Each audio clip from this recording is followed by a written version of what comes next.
ಆಚಿ ಮಸಾಲ. ಎಂತ ಅಡಿಗೆಯ ರುಚಿಯಾಗೋ ರಹಸ್ಯವು 20 ರೂಪಾಯಿ. ಕರವೇ ಅಧ್ಯಕ್ಷ ಪ್ರವೀಣ್ ಶೆಟ್ಟಿ ಅವರು ನಮ್ಮ ಜೊತೆಗೆ ಸಂಪರ್ಕದಲ್ಲಿದ್ದಾರೆ. ಸರ್ ನಮಸ್ಕಾರ. ನಮಸ್ತೆ. ನಮಸ್ತೆ. ಈಗ ಏನ್ ಹೇಳ್ತೀರಿ? ಈಗ ನೀವು ಕಾದ್ ನೋಡ್ತಾ ಇದ್ರಿ ಏನ್ ಮಾಡುತ್ತೆ CWMA, ಯಾವ ರೀತಿಯಾದಂತಹ ತೀರ್ಪು ಪ್ರಕಟ ಮಾಡುತ್ತೆ ಅಂತ ಹೇಳಿ. ಬಟ್ ಈಗಲೂ ಕೂಡ ಕರ್ನಾಟಕದ ವಿರುದ್ಧನೇ ಬಂದಿದೆ ತೀರ್ಪು. ಏನ್ ಹೇಳ್ತೀರಿ? CWMA ಜಾಗದಲ್ಲಿ ಕೂತಂತ ಅಧಿಕಾರಿಗಳಿಗೆ ಕಣ್ಣು ಕಿವಿ ಎರಡು ಕೇಳಿಸಲ್ಲ ಅನ್ಸುತ್ತೆ. ಕೇಳಿಸಿದ್ರೆ ಈ ಆದೇಶವನ್ನ ಅವ್ರು ಮಾಡ್ತಾ ಇದ್ದಿಲ್ಲ.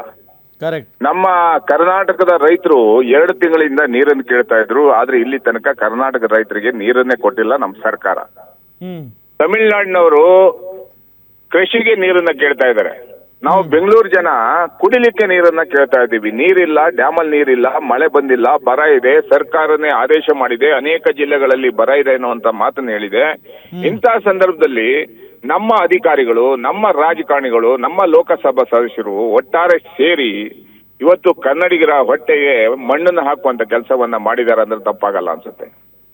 ನೀರು ಕಾವೇರಿ ನೀರು ಕಮ್ಮಿ ಆದವಾಗ ಇವರು ಸುಪ್ರೀಂ ಕೋರ್ಟ್, CWRC ಈ ತರ ಹೋಗ್ತಾರೆ. ಅಲ್ಲಿ ತನಕ ನಿದ್ದೆ ಮಾಡ್ತಾ ಇರ್ತಾರೋ, ಕೋಟಿಗಟ್ಲೆ ಹಣವನ್ನ ವಕೀಲರಿಗೆ ಕೊಡ್ತಾರೆ, ವರ್ಷಾನುಗಟ್ಲೆ ದೊಡ್ಡ ವಕೀಲರು ಇಟ್ಟಿದ್ದಾರೆ. ಅದ್ರ ಬಗ್ಗೆ ಜಾಗೃತಿಯನ್ನು ಮೂಡಿಸಲ್ಲ. ಕೇಂದ್ರ ಸರ್ಕಾರದ ಹತ್ರ ಇವ್ರು ಹೋಗಲ್ಲ.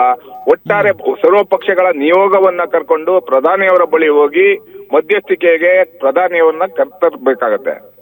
ಇಲ್ಲ ಅಂದ್ರೆ ಇದೇ ಆಗಸ್ಟ್ 15ನೇ ತಾರೀಕು ಸ್ವಾತಂತ್ರ್ಯ ಬರ್ತಾ ಇದೆ. ಕರ್ನಾಟಕಕ್ಕೆ ಸ್ವಾತಂತ್ರ್ಯ ಸಿಕ್ಕಿದೆಯಾ ಇಲ್ವಾ ಅನ್ನುವಂಥದ್ದು ನಾವು ಕೇಳ್ಬೇಕಾಗತ್ತೆ. ಇನ್ನೊಂದು ಕಡೆ ನಮ್ಮ ರಾಜಕಾರಣಿಗಳು ಬೆಂಗಳೂರಿನ ಎಷ್ಟು ಉದ್ದ, ಎಷ್ಟು ಅಗಲ, ಎಷ್ಟು ಎತ್ತರಕ್ಕೆ ಬೆಳೆಸ್ಬೇಕಂದ್ರೆ ನೋಡ್ದೇನೆ ರಾಮನಗರದಿಂದ ಚಿಕ್ಕಬಳ್ಳಾಪುರ, ತುಮಕೂರು, ಕನಕಪುರ ತನಕ ಬೆಂಗಳೂರನ್ನ ಬೆಳೆಸಿ ಸರಿಯಾದ ನೀರನ್ನ ಕೊಡುವಂತ ಯೋಜನೆಯನ್ನ ಮಾಡದೇನೆ, ಅಥವಾ ಶರಾವತಿಯಿಂದನೋ ನೇತ್ರಾವತಿ ತಿರುವೋ ಎಲ್ಲಿಂದನೋ ನೀರನ್ನ ತರದೇನೆ ಬೆಂಗಳೂರು ನಗರ ಜನರಿಗೆ ಕುಡಿಲಿಕ್ಕೆ ನೀರಿಲ್ಲ. ಇಂಥ ಸಂದರ್ಭದಲ್ಲಿ ಇಂಥ ಆದೇಶ ಬಂದ್ರೆ ಯಾವ ಕನ್ನಡಿಗನು ಮನೆಯಲ್ಲಿ ಕೂತ್ಕೊಳ್ಳಿಕ್ ಸಾಧ್ಯ ಆಗತ್ತಾ? ನಿಜ ಸರ್. ಸರ್, ಈಗ ನಾಳೆ ಒಂದು ಮೀಟಿಂಗ್ ಕೂಡ ಮಾಡ್ತೀರಿ ಅಂತ ಕೇಳ್ಪಟ್ವಿ ನಾವು. ನಾಳೆ ಮೀಟಿಂಗ್ ಮಾತ್ರ ಅಲ್ಲ, ಇವತ್ತು ಬೆಂಗಳೂರು ITBT ಬಹುರಾಷ್ಟ್ರೀಯ ಕಂಪನಿಗಳಲ್ಲಿ ಬೇರೆ ಬೇರೆಯವರು ಬಂದು ಕೂತಿದ್ದಾರೆ.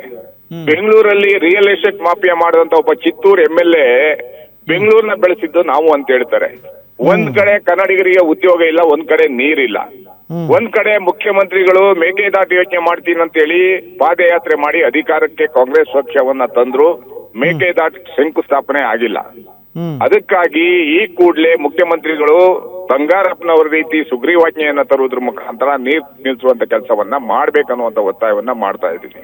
ಇನ್ನೊಂದ್ ಕಡೆ ಲೋಕಸಭಾ ಸದಸ್ಯರು ಪ್ರಧಾನಿಯವರ ಬಳಿ ನಿಯೋಗವನ್ನ ತಗೊಂಡು ಮಧ್ಯಸ್ಥಿಕೆ ಪ್ರಧಾನಿ ವಹಿಸಬೇಕನ್ನುವಂತ ಒತ್ತಾಯವನ್ನ ಮಾಡ್ಬೇಕನ್ನುವಂಥದ್ದು ಹೇಳ್ತಾ ಇದೀವಿ. ಇನ್ನೊಂದ್ ಕಡೆ ಮಾತ್ರ ಅಲ್ಲ, ಇಡೀ ರಾಜ್ಯದ ಕನ್ನಡಿಗರು, ರೈತರ ಸಂಘಟನೆಗಳು, ದಲಿತರ ಸಂಘಟನೆಗಳು, ಕಾರ್ಮಿಕ ಸಂಘಟನೆಗಳು, ಅದೇ ರೀತಿ ಚಿತ್ರರಂಗದವರು ಸೇರಿ ಕರ್ನಾಟಕ ಬಂದ್ ಮತ್ತು ಕರ್ನಾಟಕದ ಪರವಾಗಿ ಕಾವೇರಿ ನೀರನ್ನ ಉಳಿಸ್ಕೊಳ್ಳುವಂತ ಕೆಲಸ ನಾವೆಲ್ಲರೂ ಮಾಡಬೇಕಾಗಿದೆ ಅನ್ನುವಂತ ಒತ್ತಾಯವನ್ನ ಮಾಡ್ತಾ ಇದೀವಿ. ಸರಿ, ಕರ್ನಾಟಕ ಬಂದ್ ಮಾಡ್ತೀರಾ?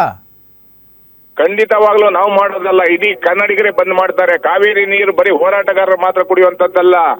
ಇಡೀ ರಾಜ್ಯದ ಜನತೆ ಬೆಂಗಳೂರಿಗೆ ಬಂದ್ರೆ ಕಾವೇರಿ ನೀರು ಕುಡಿತಾರೆ. ದೇಶ ವಿದೇಶದಿಂದ ಬಂದ್ರೆ ಕಾವೇರಿ ನೀರು ಬೆಂಗಳೂರಲ್ಲಿ ಕುಡಿತಾರೆ, ಅಥವಾ ತಮಿಳುನಾಡಿಂದ ಯಾವನೇ ಬಂದ್ರು ಕಾವೇರಿ ನೀರೇ ಬೆಂಗಳೂರಲ್ಲಿ ಕುಡಿಯುವಂತದ್ದು.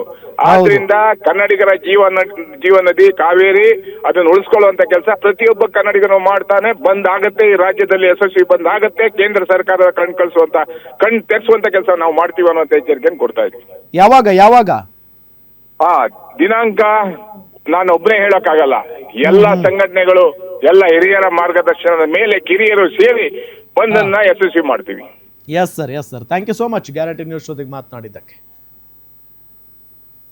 ರಂಗದಲ್ಲಿ ಇವತ್ತಲ್ಲ, ಎಷ್ಟೋ ವರ್ಷಗಳಿಂದ ಡಾಕ್ಟರ್ ರಾಜ್ಕುಮಾರ್ ಅವರ ಹಾದಿಯಲ್ಲಿ ಈ ಒಂದು ಸಮಸ್ಯೆ ಬಂದಾಗ, ನಾಡು ನುಡಿ ಜಲ ಭಾಷೆ ವಿಷಯ ಬಂದಾಗ, ಅದು ಎಂಥ ಸಂದರ್ಭದಲ್ಲಾದರೂ ಚಿತ್ರರಂಗನ ಬಂದ್ ಮಾಡಿ ಹೋರಾಟಕ್ಕೆ ಮಾಡಿದ್ದೀವಿ. ಅದೆಲ್ಲ ನಿಮ್ಮೆಲ್ಲರೂ ಗೊತ್ತಿರೋಂಥ ವಿಷಯ. ಅದು ಹಾಗೆ ಇನ್ನ ಒಂದು ಹೆಜ್ಜೆ ಮುಂದಕ್ಕೆ ಹೇಳ್ತೀನಿ. ನಮ್ಮ ಕರ್ನಾಟಕ ಚಲನಚಿತ್ರ ಕಲಾವಿದರ ಸಂಘದಲ್ಲಿ ಅಧ್ಯಕ್ಷರಾಗಿದ್ದಂಥ ಅಂಬರೀಷ್ ರವರು ಅಂತ ಒಂದು ಸ್ಥಾನನ ತ್ಯಾಗ ಮಾಡಿದ್ದಾರೆ.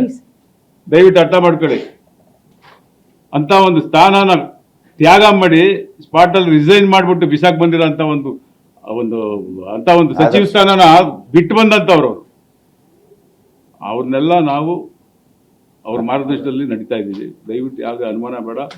ಈಗ ನಮ್ಮ ಅಧ್ಯಕ್ಷರಾಗ್ಬೋದು ಸಾರಾಗೋವಿಂದ್ ಅವರು ಹೇಳ್ದಂಗೆ ಈ ನಾಡು ನುಡಿ ಜಲ ಮತ್ತು ಭಾಷೆ ವಿಷಯದಲ್ಲಿ ಏನೇ ಬಂದರೂ ಕರ್ನಾಟಕ ಚಲನಚಿತ್ರ ವಾಣಿಜ್ಯ ಮಂಡಳಿ ಅಂದ್ರೆ ಕಲಾವಿದರ ಸಂಘ ಕೂಡ ಒಂದ್ ನಿಮಿಷ ಪ್ರತಿ ಅಂಗಗಳು ಕೂಡ ಅದನ್ನ ಹೇಳಕ್ ಬಂದೆ. ಕರ್ನಾಟಕ ಚಲನಚಿತ್ರ ವಾಣಿಜ್ಯ ಮಂಡಳಿ ಒಂದು ತೀರ್ಮಾನ ತಗೊಂಡ್ರೆ ಎಲ್ಲ ಅಂಗ ಸಂಘ ಸಂಸ್ಥೆಗಳೆಲ್ಲರೂ ಅದನ್ನು ಪಾಲಿಸ್ತೀವಿ.